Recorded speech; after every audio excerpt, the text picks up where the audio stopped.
In a peaceful little village, far from the busy cities, lived an old man named Mr. Yousuf. His house was small, made of old wood and stone, but it was warm and full of memories.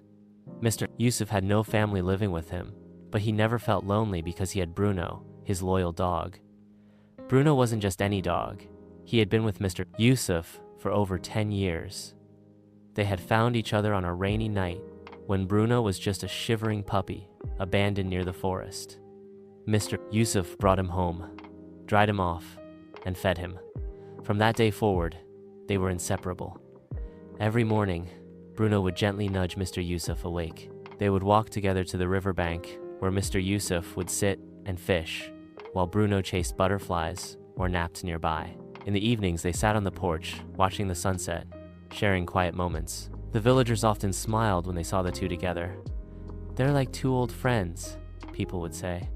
Children would wave at Bruno, and he always wagged his tail politely. Mr. Yousuf would sometimes share stories with the kids about his younger days, always with Bruno sitting proudly by his side. One winter, Mr. Yousuf fell ill. It started as a cold, but soon grew worse. He was too weak to leave his bed. Bruno became worried. He refused to eat and stayed close to Mr. Yousuf, licking his hand, whimpering softly. On the third day, Bruno did something amazing. He ran through the snow-covered streets, barking loudly, scratching at the doors of neighbors. At first, people thought he was just being noisy. But then little Sarah, a girl from the village, noticed something was wrong. "Bruno never acts like this," she said. Sarah followed Bruno, and soon the villagers gathered outside Mr. Yousuf's home. They found him unconscious, burning with fever.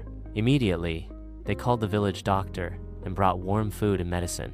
Thanks to Bruno's quick action, Mr. Yousuf slowly recovered. When Mr. Yousuf finally opened his eyes, Bruno was there, tail wagging, eyes filled with love. "You saved me, my friend," whispered Mr. Yousuf, tears in his eyes. He held Bruno close, grateful beyond words. From that day on, Bruno wasn't just a Peeth, he was a hero. The villagers praised his loyalty and intelligence, and even though Mr. Yousuf was getting older, he knew he would never be truly alone. He had a companion, a protector, and most importantly, a true friend.